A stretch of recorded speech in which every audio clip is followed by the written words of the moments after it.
EC has announced polling dates for Maharashtra and Jharkhand. So the bugle officially now blown for these two state elections. Single phase poll for Maharashtra to be held on the 20th of November. That is, of course, after Diwali. Also, results to be announced on the 23rd of November. Meanwhile, for Jharkhand, it's a two-phase election. The first phase will take place on the 13th of November and the second phase on the 20th of November along with Maharashtra. And counting for Jharkhand will also be done on the 23rd of November. So D-Day, result day for both the states on the 23rd of November.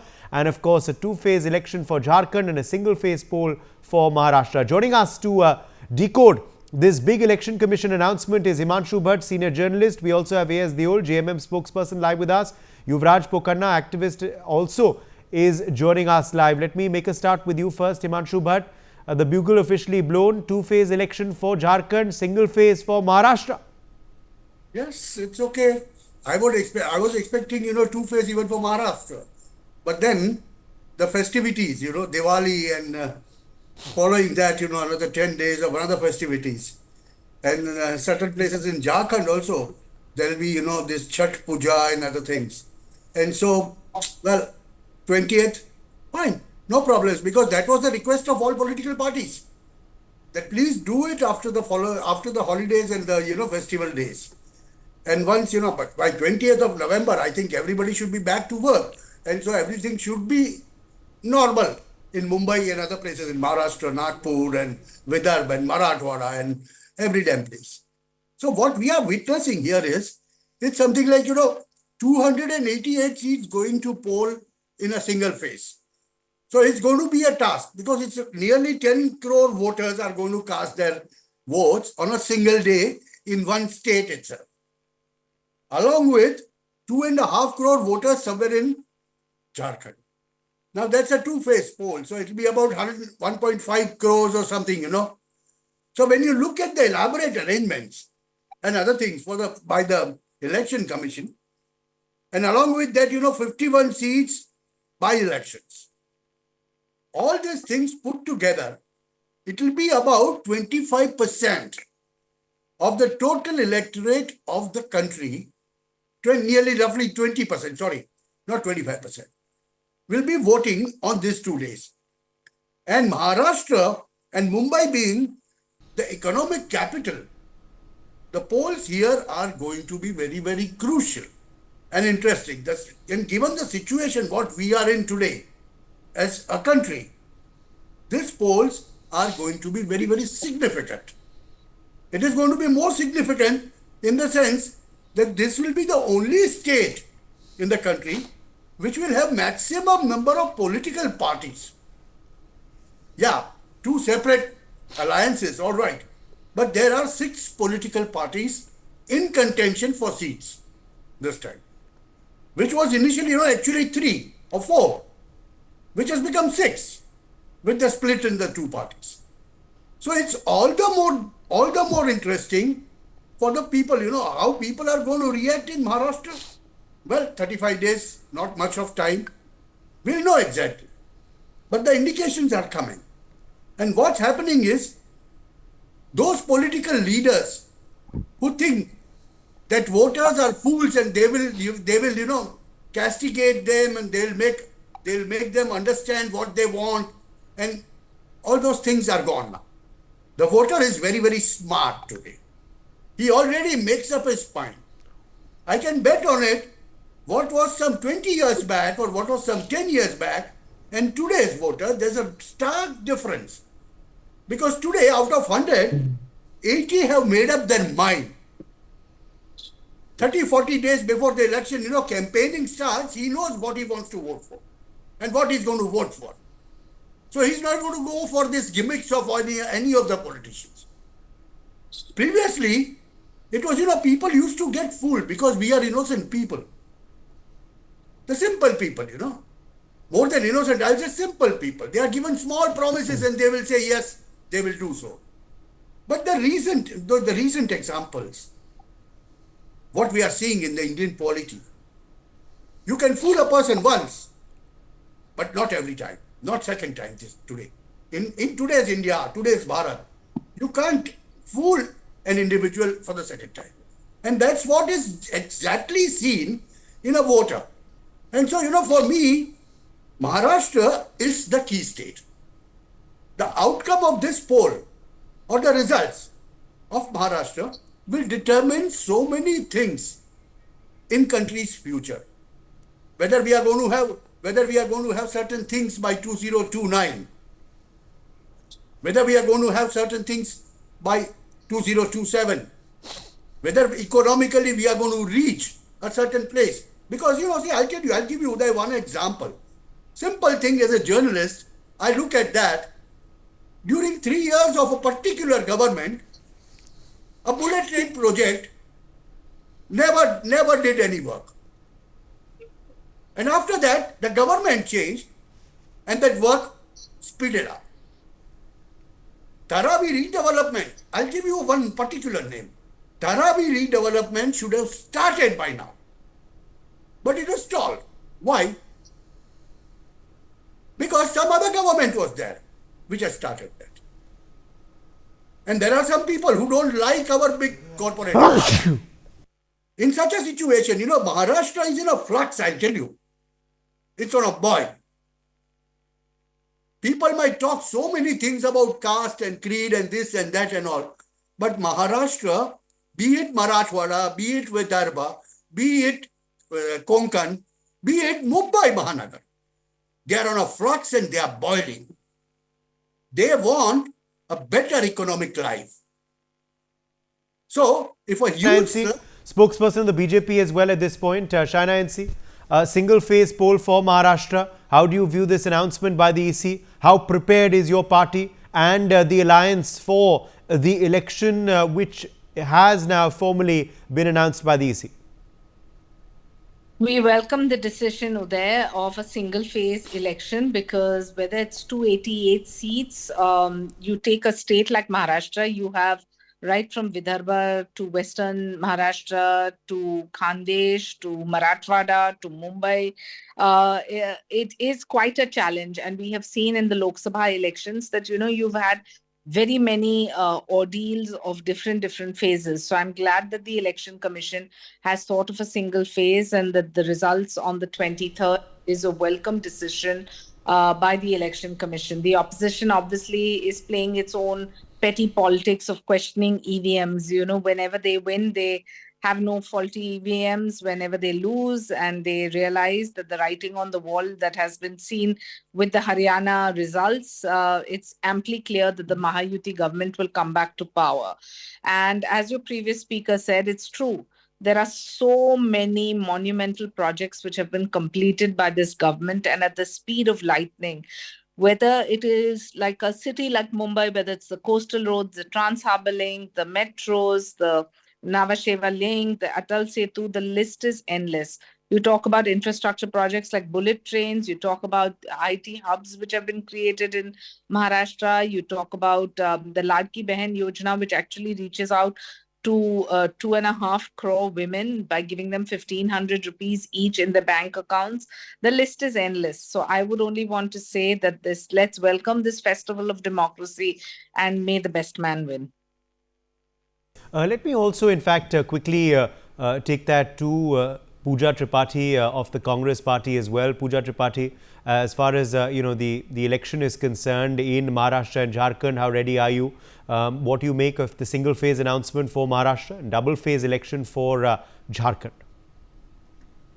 We welcome Election Commission to the announcement of the single phase election in Maharashtra, and I understand we do, tribal belts and various other problems of logistics in all the elections in Jharkhand are in 2 phases.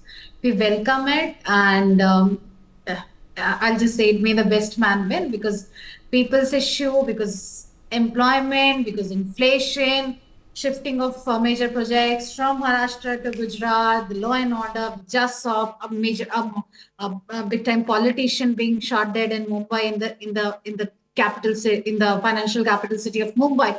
So there are many problems, and I'm sure Mahavikas Aghadi would win the Maharashtra elections, and the India Alliance would go on to form the government second time in Jharkhand. How prepared are you? How prepared is the JMM for these polls? What do you make of the two-phase announcement by the Election Commission? And as far as your alliance talks are concerned, all is well within the Congress and the JMM alliance, Mr. Deol? Yeah, everything. This That- was question to me. AS Deol. No, Okay. yeah. Good afternoon, everyone, and let me thank you for inviting me to the show. As they say, like election, the dates have been announced and the show has started. We have been in this process of preparing for this, and it's long time coming. We had specifically asked the election commission if we could delay it after Chhath and all, but it's their decision. Plus, only problem with this is if they can hold Maharashtra in one go, so what is the problem with holding elections in 81 seats? Why in two phases? What is the problem? Even Jharkhand has Naxalite areas, Maharashtra has Naxalite areas and areas where there are problems. So, but this shows that the partisan the election commission should be non-partisan, but this is a partisan decision of holding the elections here because six chief ministers are coming to us, and they're trying to because they have lost footage in Jharkhand and they don't have any real say. And as Mr. Bhatt said, 80% of the people have been already decided to whom to vote for. Only thing the result changes when election commission comes in and adds around 6 to 8% of extra votes from their own kitty. So that makes the difference in all the elections. We've seen in Lok Sabha where around 3.96 crore votes were added. We have seen in Haryana 14 lakh votes around were added. So if these votes are not added and only what we see what people vote at the end of the day and we go by them, we are pretty sure that BJP is not coming in both the states. We are well prepared and as everybody is saying, let the best man win, but let the best man win on the votes of the people and not by the votes added by the EC. Let me quickly go back across to Himanshu Bhatt, who wanted to come in earlier on the JMM's allegations on the Election Commission. Himanshu, go ahead. Something like elections are something, where it's something like, umpire is the match. And now these days, with the umpires, you already have technology used in the third umpire also. Now, after that also, you point a finger at the umpire, that's not fair. That's what I'm saying. And as far as, these elections and other things are concerned, you have to trust someone. Na? In olden times, when we did not have that third umpire or, no replays or any of those things, no appeals, that time the decision of the umpire used to be final in any game. And we respected all that. That's the spirit you have to function with. Now, but then what happens is, one stays a lot of time, so many years out of power, then you are not able to bear it.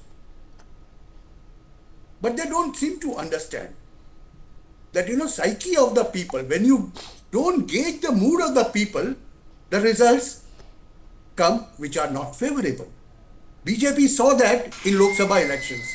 They were expecting 350, but they were pulled down to 240. The reason? The core voter of BJP was not understood by the BJP leadership, the BJP workers. Let me not mince my words. Similar thing happened in Haryana. In other way around. Congress made so big a hawa that we are winning. But they did not understand the psyche of a Haryana voter. The result was for us to see. Congress did not win. And so, to always cast aspersion on an umpire, on a facilitator, is something, which we need to keep a full stop to. And that who can do it? That only the people of this country can do it. And that's why I said, about 18-20% of total electorate of the country are going to vote in these two states. 9.6 crore is bigger than some of the European countries, which only Maharashtra we are talking about. And as far as Maharashtra politics are concerned, let not people be under illusion that they won last time. Sorry. Last elections, 2019, was a clean sweep for one side with 161 seats. It's only after that that they fought. And 56 members went on the other side to form a government. They did not have people's mandate. Let's not mince our words about it also. The grand old party of the country was reduced below 50 in a house of 288. That's a fact of life.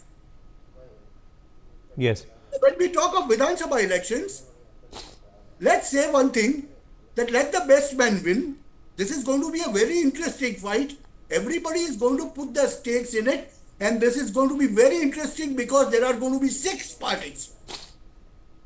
I'm saying 6 parties of 2 alliances plus 1 half party.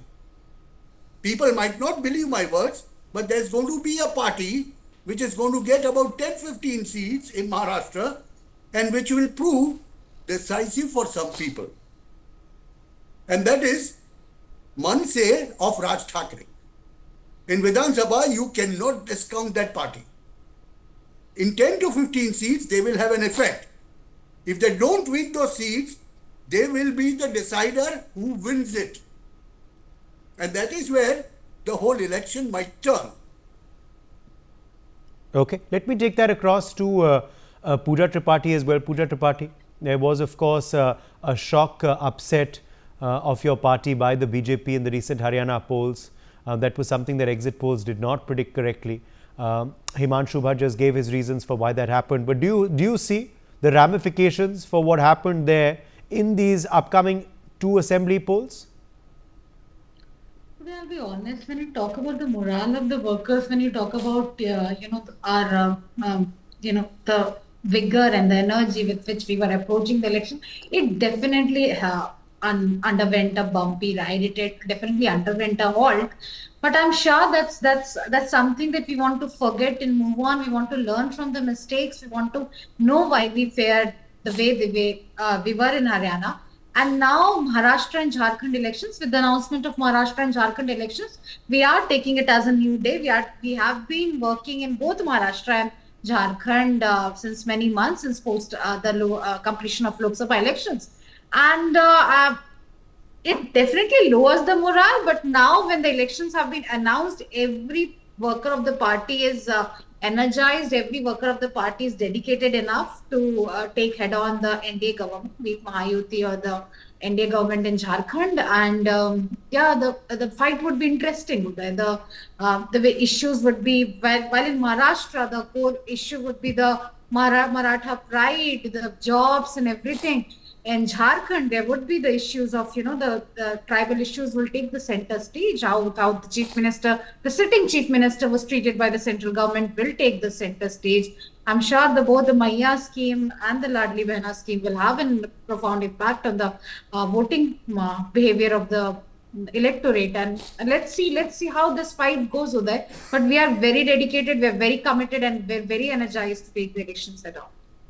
Yes. Also, I'd like to ask you about alliance, because in both states, of course, you have an alliance. Are alliance talks on track? Any glitch so far in them? Have things been pretty much finalized? Because there was word that after your recent debacle in Haryana, that your allies are putting a bit of pressure on you, including in the upcoming UP by-polls as well, which have also been announced today. Yeah, the elections by-polls have been announced in Uttar Pradesh, in Rajasthan, in Nanded, and in Wayanad too.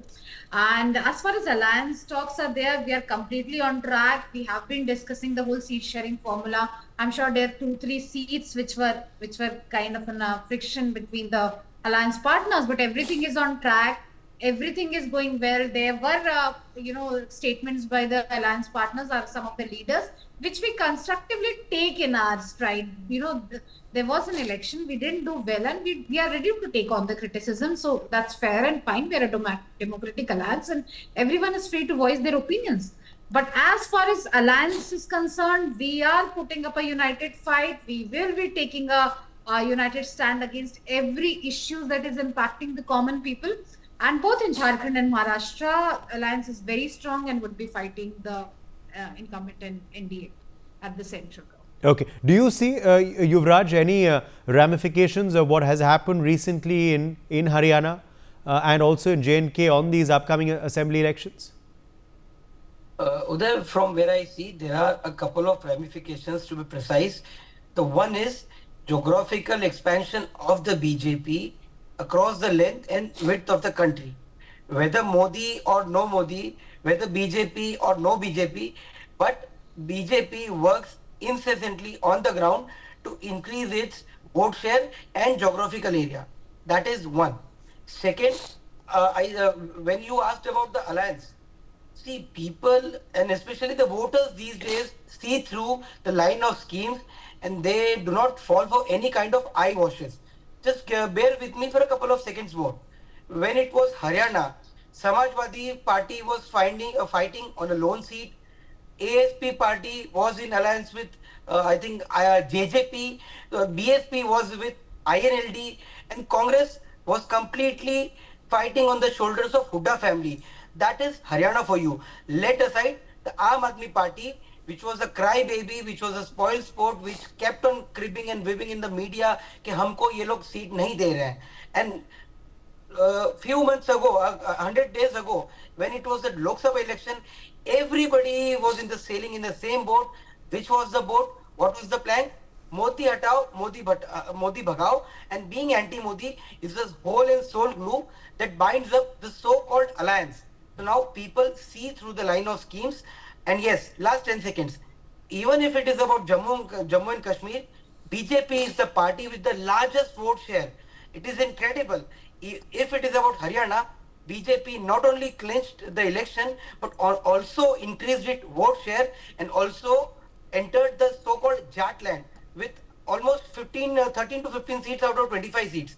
So yes, the opposition has to give us something more than the petty talks of Modi hatao, Samvidhan khatre mein hai.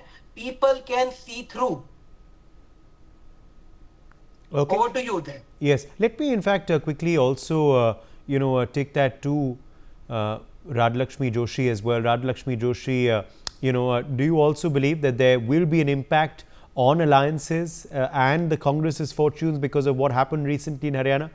Do you also, see potentially, alliance talks trouble happening or, the other players trying to put pressure on the Congress party or not quite? Good evening, Uday. Yes, definitely. There will be huge ramifications of what happened in Haryana, especially for this India alliance, because the Congress definitely is in a much weaker position right now, and actually they were in a position of arrogance in Haryana where they felt that they don't need any alliance partners, and they actually ignored the Samajwadi Party and the Aam Aadmi Party, who were actually keen and eager to form an alliance with them. So they are definitely going to be given the same treatment now in Maharashtra and as well as in Jharkhand. So then, the way in which actually Mr. Omar Abdullah also, he has expressed his displeasure as to how the Congress has actually not really campaigned very well in Jammu, where they had a larger share of seats. So there, they was expected to be campaigning. So clearly, what has emerged out of all of this is that the narratives that the Congress had put up during the Lok Sabha elections, that has clearly failed, and their strategies and their approach has definitely not worked.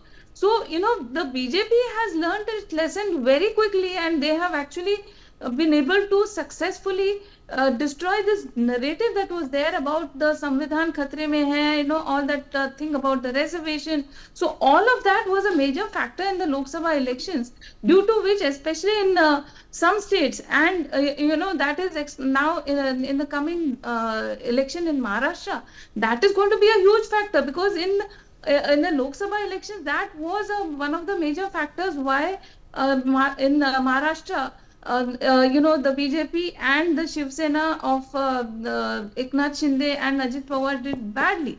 So now this time around, they have definitely worked on rebuilding and making sure that that narrative does not work. So if you have noticed that even Mr. Rahul Gandhi also has not really spoken much about the Samvidhan Khatre Mein Hai while he was talking in when he was campaigning in Haryana. So they have also realized that that is not going to work this time around. So now again, the BJP has learned its lessons from the other parties itself, from the Congress and the other parties. So now they are talking about the Ladli Bahin and all those schemes that are there. So that is definitely making an impact. So all these kind of issues, the reservation, all these Ladli Bahin and Ladki Bahin, all these kind of issues definitely will have an impact. And the Congress doesn't seem to have a very strong kind of an opposition. Okay, Himanshu coming in there. Himanshu coming in there. Yes, Himanshu.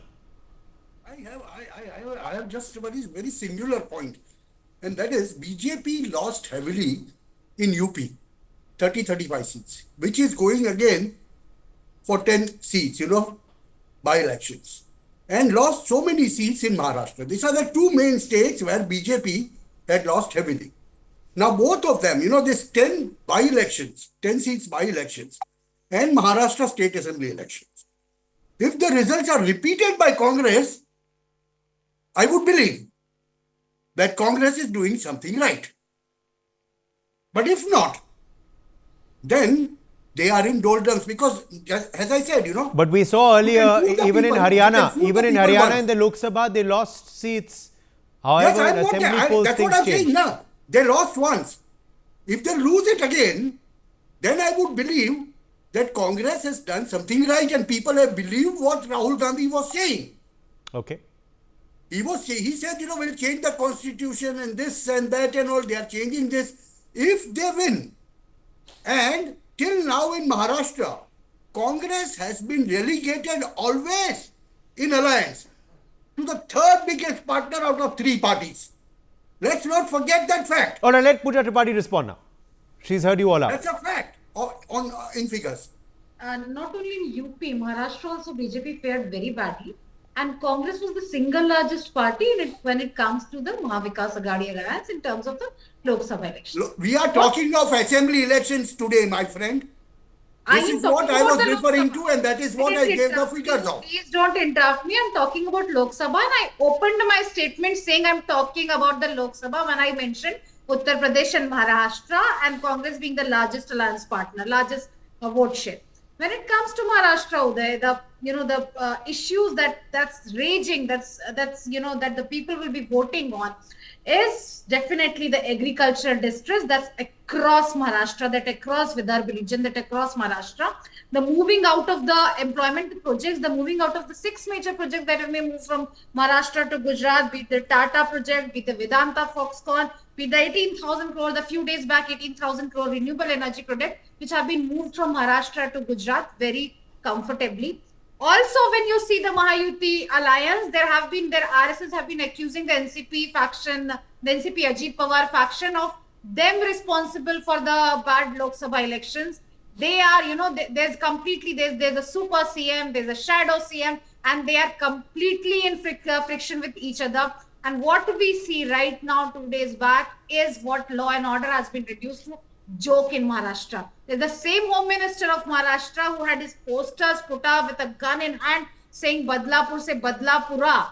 And that's in the same financial capital of Maharashtra. Not only there was Mr. Kurmi, NCP leader, who was killed. There was a UBT leader who was shot live on Facebook Live, shot dead live on Facebook Live. And then there was this NCP leader who was complicit in exchanging the blood swabs on that Pune Porsche case. So when it comes to Maharashtra, law and order is something people are looking at. People are looking at how everyone is complicit. The party that is in alliance, the party that is ruling Maharashtra is complicit in every crime that's happening, and people would be voting for it.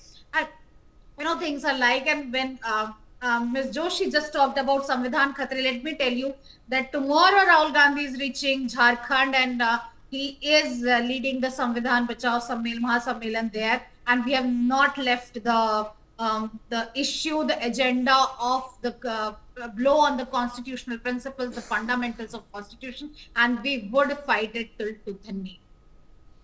Okay, let me, yes, Yuvraj.